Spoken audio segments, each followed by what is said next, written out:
তো ফাইনালি বাড়িতে চলে আসলাম। তা আজকে গেছিলাম মধ্যমগ্রাম স্টার মলে, খাদান ফার্স্টে ফার্স্ট শো, 12টা 55 শো। এবং ইতিমধ্যে অনেকেই জেনেছেন এবং এটা আমার কমিউনিটিতেও দিয়েছিলাম যে আমাদের রিভিউ কমিউনিটির 5 জন আমরা কিন্তু গেছিলাম।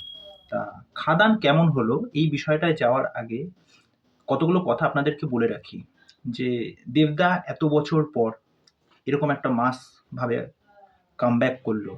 এই যে প্রজেক্টটা করতে যথেষ্ট সাহস লাগে, ঠিক আছে? দেবদা সেই সাহসটা করতে পেরেছে।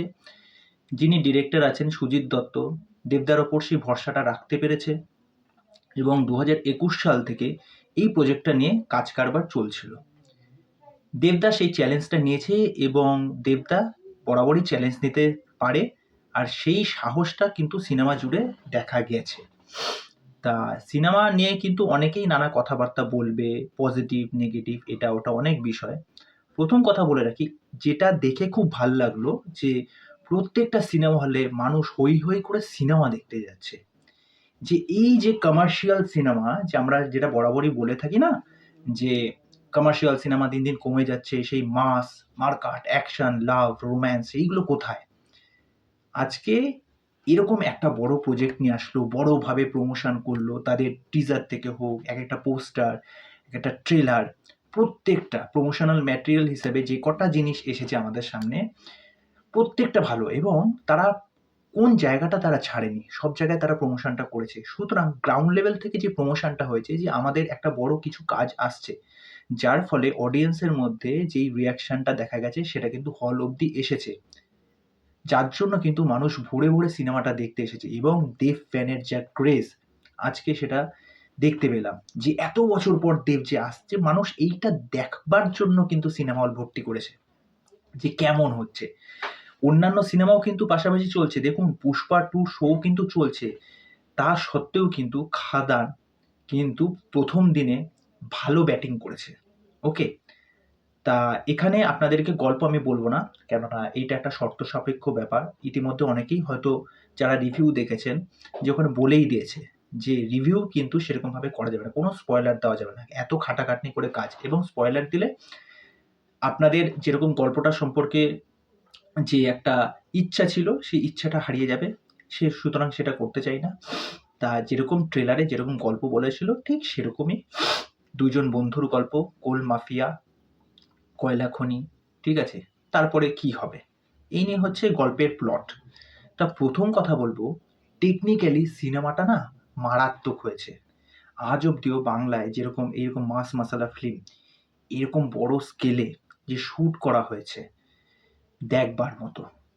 এখানে মেন পিলার হচ্ছে শুধুমাত্র দেব। দেবকে নিয়ে যারা কটাক্ষ করে বা এত কাল যাবৎ দেবকে বলে এসেছে, দেব বাংলাটা ঠিক বলতে পারে না, দেব প্রোনাউন্সিয়েশন করতে পারে না। দেবদার অ্যাক্টিং দেখো, দেবদার অ্যাক্টিং, বডি ল্যাঙ্গুয়েজ, তার সোয়াগ, তার স্টাইল, ওই যে বিড়ি ধরাচ্ছে, কুড়ুলটা ঘোরাচ্ছে, ঠিক আছে? ওইগুলোর মধ্যে একটা আলাদা, এবং পাবলিকের ক্রেজ, হলে সিটি হাততালি মারাত্মক। সেকেন্ড যেটা বিষয় হচ্ছে, এই সিনেমায় প্রচুর মাস মোমেন্ট আছে, ভরে ভরে মাস মোমেন্ট আছে। আমি গুনিনি অবশ্য, কিন্তু যেই যেই মাস মোমেন্টগুলো এসেছে পাবলিক রীতিমতো চিৎকার করেছে, আমিও তার মধ্যে একরকম। কেননা দেখো আমার গলাটাও কিছুটা হলেও বসে গেছে।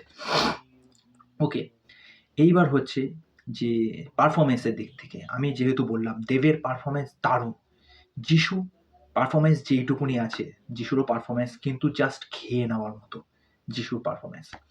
ওকে, তারপরে হচ্ছে জন ভট্টাচার্য যে ছেলেটি, ঠিক আছে? জন ভট্টাচার্য, আমি সত্যি অবাক হয়ে গেছি, জন এত ভালো। আমি তো বলবো একদম ঠিকঠাক কাস্টিং হয়েছে।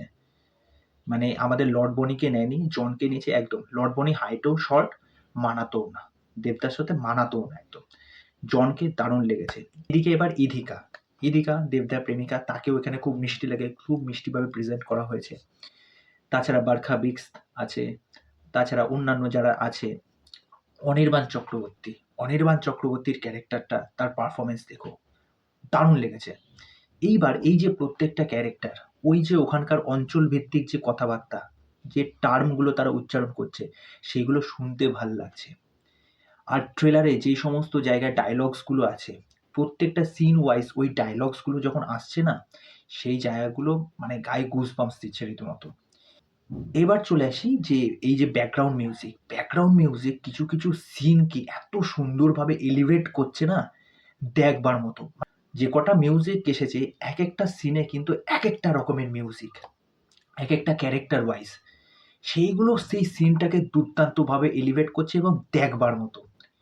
ওই মোমেন্টগুলো হচ্ছে এনজয় করার মতো। সুতরাং ওভারঅল সিনেমা, ঠিক আছে, mass movement, dialogue delivery, action যে কটা আমি দেখতে পেয়েছি, ওয়েল মেড সিনেমা টেকনিক্যালি দিক থেকে। এবার চলে আসি যে এই সিনেমার মধ্যে খামতে কি আছে। দেখুন, সিনেমার মধ্যে প্রত্যেকটা সিনেমাই তো ১০০ ভাগ যে একদম অ্যাকিউরেট হবে এটা তো একদমই না। আমরা প্রত্যেকেই মানুষ, আমরা বরাবরই ১০০ ভাগ বা ২০০ ভাগ দেওয়ার চেষ্টা করি। ওকে, তা এই সিনেমাটার স্ক্রিন প্লে লেভেলের কিন্তু সমস্যা আছে, ঠিক আছে। এর বেশি আমি ডিটেলসে কিছু বলবো না। ওকে, কেননা আমার এখনো সেই যোগ্যতা হয়নি যে আমি এই সিনেমাটাকে নিয়ে ক্রিটিসাইজ করব, ঠিক আছে। অন্যান্য কারা কি বলছে ডিটেলস এইটা নিয়ে নেগেটিভ বা এইটার কি কি ফ্লস খুঁজে খুঁজে খুঁজে বার করছে আমি করব না। স্ক্রিন প্লে লেভেলে এই সিনেমাটার একটু সমস্যা আছে, কিন্তু ওভারঅল এই সিনেমাটা এনজয়েবল করার মতো। মানে এত বছর পর দেবদা আসলো, এরকম অ্যাকশন, এরকম মানে পিকচারাইজেশন, এরকম ওয়ার্ল্ড বিল্ডিং, ঠিক আছে। তারা খাটাখাটনি করেছে এবং দেবদা যে পরিশ্রম করেছে এই চরিত্রটার জন্য সেটা কিন্তু প্রত্যেক মুহূর্তে বোঝা যাচ্ছে। ওকে, তারপর হচ্ছে এই সিনেমার গান, এই গানগুলো যে আমরা শুনেছি, সেটা তোর বাপ এসেছে, হায় রে বিয়ে হলো কেনে, কিশোরী কিশোরী, বিশ্বাস করুন প্রত্যেকটা গানে পাবলিক রীতিমতো এনজয় করেছে, নেচেছে। লাস্টে আমি ওই বাপ এসেছে গানেও কিন্তু নেচেছি। ওকে, আমি কিন্তু পোল করেছিলাম যে এই গানে কে নাচবেন, আমি কিন্তু নেচেছি। তা যাই হোক, আমার কাছে খুব সুন্দর এক্সপিরিয়েন্স। তা যাই হোক, এই হলো আমার বক্তব্য। তা এই বিষয় নিয়ে তোমাদের কি মতামত অবশ্যই জানিও কমেন্ট করে। আর যারা এখনো দেখে আসোনি তারা খাদান সিনেমাটা ইতিমধ্যেই দেখে ফেলো। আর একটা কথাই শেষমেশ বলবো, পুরোটা সিনেমা দেখে তারপর উঠবে, আগের থেকে কিন্তু উঠে যাবে না, ব্যাপার আছে। তা চলো আজকে এখানেই শেষ করছি, পরবর্তী ভিডিওতে আবার দেখা হবে। নিজেদের মতামত জানিও, খাদানের পাশে থেকো, দেবদার পাশে থেকো। Love you all, by.